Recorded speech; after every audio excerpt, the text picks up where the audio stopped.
Hello दोस्तों, कैसे हैं आप लोग। उम्मीद है आप लोग अच्छे होंगे। दोस्तों, आज के इस वीडियो में हम लोग पढ़ेंगे 12th क्लास का पहला चैप्टर जो आप अपना है रिलेशन। तो रिलेशन को हम समझेंगे कि ये क्या होता है और इसके टाइप्स कितने हैं, यानी कि टाइप्स ऑफ रिलेशन। तो इस वीडियो को आप ध्यान से देखिएगा, एकदम बेसिक से आपको हम सारा चीज़ बताने वाले हैं। तो चलिए वीडियो को स्टार्ट करते हैं।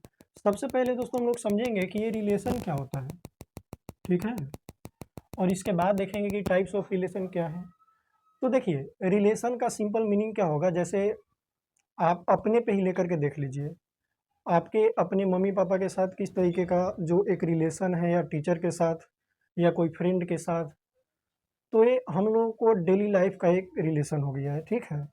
इसी तरीके से मैथमेटिक्स में हम लोग क्या पढ़ेंगे, दो सेट के बीच में रिलेशन। जैसे मान लीजिए एक सेट दिया हुआ है, सेट ए है, जिसमें कुछ एलिमेंट लिखा है। ले लेते हैं हम लोग 1 2 3, इसमें 3 एलिमेंट है, ठीक है। सेट बी ले लेते हैं जिसमें 2 एलिमेंट है, 6 5। तो मैथमेटिक्स के अंदर क्या होगा कि इसमें हमें क्या करना है, किसी दो सेट के बीच में रिलेशन बताना है। ये कैसे बताएंगे, तो दो सेट के बीच का रिलेशन निकालने के लिए हम क्या करते हैं, सबसे पहले कार्टेशियन प्रोडक्ट निकालते हैं। जैसे अभी हमको क्या करना है, ये सेट ए है और ये सेट बी है, तो रिलेशन बताना है, relation from A to B, relation from set A to B. अब समझिएगा, एकदम कॉन्सेप्ट को एकदम ध्यान से आपको बता रहे हैं। सेट ए से बी को हमको क्या बताना है, ए से बी रिलेशन बताना है। तो हम क्या करेंगे, रिलेशन के लिए सबसे पहले कार्टेशियन प्रोडक्ट निकालेंगे। क्या निकालेंगे, कार्टेशियन प्रोडक्ट, कार्टेशियन प्रोडक्ट। अब देखिए, बहुत लोगों को हो सकता है ये चीज़ पता हो कि ये क्या होता है, लेकिन जिसको नहीं पता होगा उसके लिए हम बता देते हैं। कार्टेशियन प्रोडक्ट हमको ए टू बी बताना है, तो ए क्रॉस बी निकालेंगे, ठीक है, ए क्रॉस बी। ये कैसे निकालते हैं, देखिए, ए क्रॉस बी निकालना है तो सेट ए का एक एलिमेंट आप उठाइए। जैसे सेट ए में तो 3 एलिमेंट है, तो पहला एलिमेंट ले लिए और इसका पेयर बनाते चले जाइए आप। 1 का पेयर बनाते चले जाइए बी के साथ, तो वो आएगा 1 6, फिर 1 5 आएगा। फिर इसी तरीके से दूसरा एलिमेंट उठाएंगे 2, है ना, तो 2 6 2 5 होगा, 2 6 होगा, 2 5 होगा। फिर इसके बाद क्या आएगा, 3 6 3 5, 3 6 3 5 आएगा, है कि नहीं। तो ये क्या हो गया, ए क्रॉस बी आ गया, है ना। तो रिलेशन का डेफिनेशन क्या होता है कि ए क्रॉस बी का रिलेशन का डेफिनेशन क्या होगा, ए क्रॉस बी का जितना सबसेट बनेगा, यानी कि रिलेशन क्या होगा, ए क्रॉस बी का जितना सबसेट बनेगा उसी को हम बोलते हैं रिलेशन, ठीक है। Relation from A to B, यानी कि relation from A to B बताना है, तो हमने क्या किया, ए क्रॉस बी निकाल लिए, ठीक है। अब इस ए क्रॉस बी के अंदर देखिए कितना एलिमेंट है, 1 2 3 4 5 6, इसमें 6 एलिमेंट आ गया। इसका जितना सबसेट बनेगा, सिंपल सी बात आप ये समझिए, इसका जितना सबसेट बन सकता है वो सारा रिलेशन होगा ए टू बी। अब सवाल ये है कि बहुत लोग ये सोचेंगे कि कितना रिलेशन बनेगा। तो देखिए, रिलेशन यहाँ पे आपको एक चीज और हम बता रहे हैं कि सबसेट, सबसेट 11 में पढ़ना था।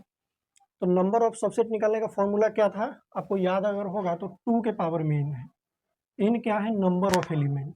जैसे इस सेट के अंदर कितना एलिमेंट है, 6 एलिमेंट, तो 2 के पावर 6 हो जाएगा ये रिलेशन ए टू बी, ठीक है। तो ये रिलेशन का आपको डेफिनेशन समझ में आ गया कि रिलेशन क्या होता है। किसी भी दो सेट के बीच में अगर रिलेशन निकालना हो तो हम कार्टेशियन प्रोडक्ट निकालेंगे, और रिलेशन जो होगा इसी का सबसेट होना चाहिए। अगर इसका सबसेट नहीं है तो रिलेशन नहीं होगा। जैसे बहुत सारा क्वेश्चन इस टाइप का भी ऐसे पूछा जा सकता है। हम दो रिलेशन लिख के आपको बताते हैं। एक रिलेशन ले लीजिए, R1 हम लिख लेते हैं, जिसमें 1 6 और 1 5 है, ठीक है। और एक R2 हम ले लेते हैं, R2 2 5 3 10। अब आपको बताना है कि ये R1 R2 जो है ए टू बी के लिए रिलेशन है, तो है कि नहीं, ये कैसे चेक करेंगे। सबसे पहले हम ए क्रॉस बी निकालेंगे, और इसके बाद आप ये देखिए कि R1 जो है इसका सबसेट है कि नहीं। R2 जो है इसका सबसेट है कि नहीं, R1 इसका सबसेट है कि नहीं कैसे पता चलेगा? आप देखिए R1 में जो भी एलिमेंट है, इस दोनों एलिमेंट को देखिए आप, इसमें है तो 1615 इसमें है, यानी कि R1 इसका सबसेट है, तो सबसेट है तो ये रिलेशन होगा। ठीक है, R2 में देखिए दो एलिमेंट हैं, क्या ये दोनों एलिमेंट इसमें है? तो पहला एलिमेंट तो है लेकिन दूसरा एलिमेंट नहीं है, यानी कि ये रिलेशन नहीं होगा A to B। तो इतना बात आपको समझ में आ गया। अब हम लोग बात करेंगे टाइप्स ऑफ रिलेशन का। तो देखिए टाइप्स ऑफ रिलेशन में सबसे पहला होता है रिफ्लेक्सिव रिलेशन। ठीक है, रिफ्लेक्सिव रिलेशन क्या होगा? तो रिफ्लेक्सिव रिलेशन में सिंपल आपको एक बात याद रखना है, एक छोटा सा बात और आपको बताना चाहेंगे। देखिए ये बात आपको पता होना चाहिए, 11th में ही है। जैसे रिलेशन में हम दो एलिमेंट का जो पेयर बनाए हैं, तो एक पहला एलिमेंट जो होता है इसको हम बोलते हैं डोमेन और बाद वाले को बोलते हैं रिंग। ठीक है, ये बात आपको पता ही होगा। अब देखिए जैसे रिफ्लेक्सिव रिलेशन है, तो रिफ्लेक्सिव रिलेशन में क्या होगा कि सेट ए के अंदर जितना भी एलिमेंट है सबका डबलेट होना चाहिए। यानी कि रिफ्लेक्सिव रिलेशन कब होगा? जब a comma a belongs to R for all A belongs to A. ठीक है, यानी कि सेट ए के अंदर जितना भी एलिमेंट है सबका अगर डबलेट है तब वो रिफ्लेक्सिव रिलेशन होगा, नहीं तो नहीं होगा। एक सेकंड रुक जाइएगा, इसको मिटा लेते हैं, इधर लिखेंगे।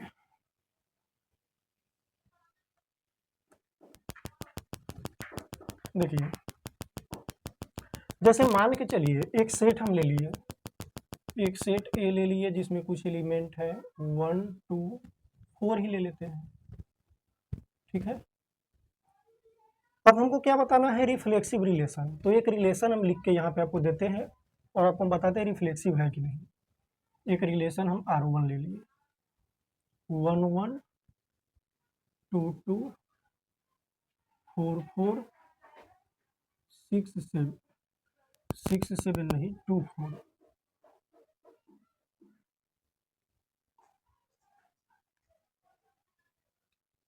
इसमें आपको बताना है कि रिफ्लेक्सिव रिलेशन है कि नहीं। तो देखिए सेट ए जो दिया हुआ है, सेट ए में 3 एलिमेंट है ना, तो सेट के अंदर जितना भी एलिमेंट है सबका डबलेट होना चाहिए। पहले आपको यही देखना है कि सबका डबलेट है कि नहीं। इसमें 3 एलिमेंट है, डबलेट का मतलब हो गया जैसे 1 है तो 1 1, 2 है तो 2 2, 4 है तो 4 4, यानी कि कम से कम जितना एलिमेंट सेट ए में है इसका डबलेट होना चाहिए। अच्छा, इसके अलावा कुछ एक्स्ट्रा एलिमेंट अगर हो गया तो, जैसे यहाँ पे देखिए 2 4 है, तो एक्स्ट्रा से हमको कोई प्रॉब्लम नहीं है। क्या कहना चाहते हैं? कम से कम एक डबलेट होना चाहिए तो ये रिफ्लेक्सिव होगा। ठीक है, यहाँ पे देखिए क्या लिखा है, for all A belongs to set A, मतलब कि सेट ए के अंदर जितना भी एलिमेंट है सबका डबलेट होना चाहिए। क्लियर बात है?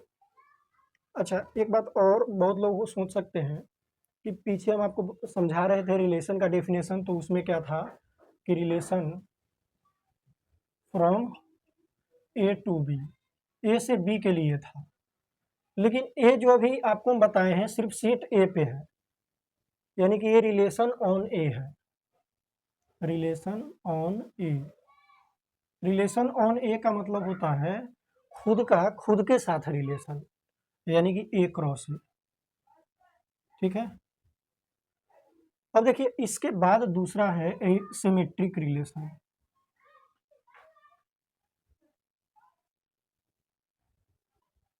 सिमेट्रिक रिलेशन, सिमेट्रिक रिलेशन क्या होता है? देखिए अगर ए बी रिलेशन में है तो बी ए भी रिलेशन में होगा for all A B belongs to set A. हम क्या करना चाहते हैं कि अगर रिलेशन में आपको ए बी दिख रहा है, अगर रिलेशन में आपको ए बी दिख रहा है तो बी ए भी होना चाहिए। ठीक है, अगर रिलेशन में आपको ए बी दिख रहा है तो जितना भी ए बी है सबके लिए बी ए होना चाहिए for all A B belongs to A. एक एग्जाम्पल लेकर के चलते हैं। देखिए एक रिलेशन आपको हम लिखेंगे यहाँ पे 1 1 2 2 1 2 2 1। अब देखिए यहाँ पे आपसे हम क्या पूछ रहे हैं कि ये रिलेशन जो है सिमेट्रिक रिलेशन है कि नहीं। तो देखिए सिमेट्री का मतलब क्या हुआ कि इसके अंदर जितना भी एलिमेंट है अगर ए बी है तो बी ए बी होना चाहिए। देखिए पहला 1 1 है तो 1 1 का अगर हम उल्टा करेंगे तो 1 1 ही रहेगा। और ये बात हम जानते हैं कि सेट के अंदर कोई भी एलिमेंट दोबारा नहीं लिख सकते, यानी कि ये ठीक है। अच्छा ए भी है और यहाँ पे देखिए 1 2 है यानी कि ए बी है तो बी ए भी है, क्योंकि 1 2 का यहाँ पे 2 1 है ना। तो ये क्या हो जाएगा सिमेट्रिक रिलेशन। अगर कोई इसमें ऐसा एलिमेंट आ जाता, मान के चलिए अगर इसी में कुछ एलिमेंट हम ऐड कर दें, यहाँ पे सिर्फ 3 4 लिख दें, ठीक है 3 4 या 2 4 ही लिख लीजिए, तो अब एक क्या होगा सिमेट्रिक रिलेशन नहीं होगा, क्योंकि 2 4 है तो सिमेट्रिक के लिए 4 2 भी होना चाहिए, है कि नहीं। चलिए ठीक है। अब तीसरा हम लोग समझेंगे ट्रांजिटिव रिलेशन।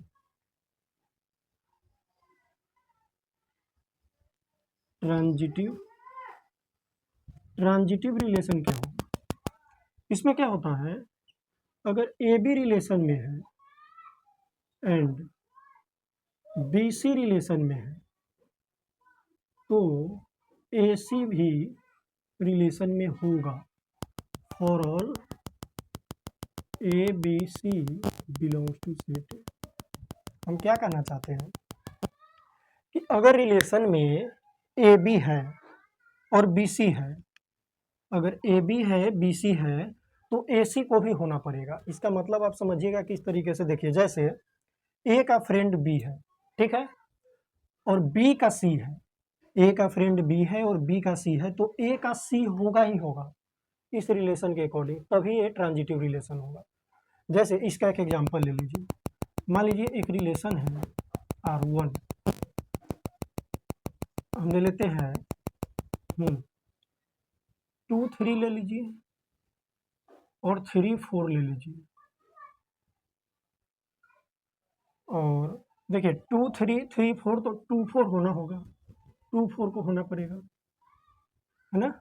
देखिए ए बी, इसको हम ए बोल रहे हैं और इसको बी बोल रहे हैं, तो A B B C B C, तो ए सी आ गया ना, यानी कि ए बी और बी सी अगर है तो ए सी को होना ही पड़ेगा। अगर ये है तब ये ट्रांजिटिव रिलेशन होगा, अगर नहीं है तो ट्रांजिटिव नहीं होगा। लेकिन ट्रांजिटिव देखेंगे कहाँ पे, ये बहुत बड़ा कंफ्यूजन पॉइंट है। देखिए अगर ए बी बी सी आपको दिख रहा है उसी केस में आप ए सी को ढूंढिएगा। जैसे यहाँ पे हमको दिख गया क्या कि 2 3 3 4 है, तब हम इसमें देखेंगे 2 4 है कि नहीं है। अगर 2 4 है तो ट्रांजिटिव होगा, अगर 2 4 नहीं है तो ट्रांजिटिव नहीं होगा, ठीक है। तो ये था आपका रिलेशन का एक बेसिक ही कह सकते हैं आप, बेसिक अंडरस्टैंडिंग आपको हो गया होगा।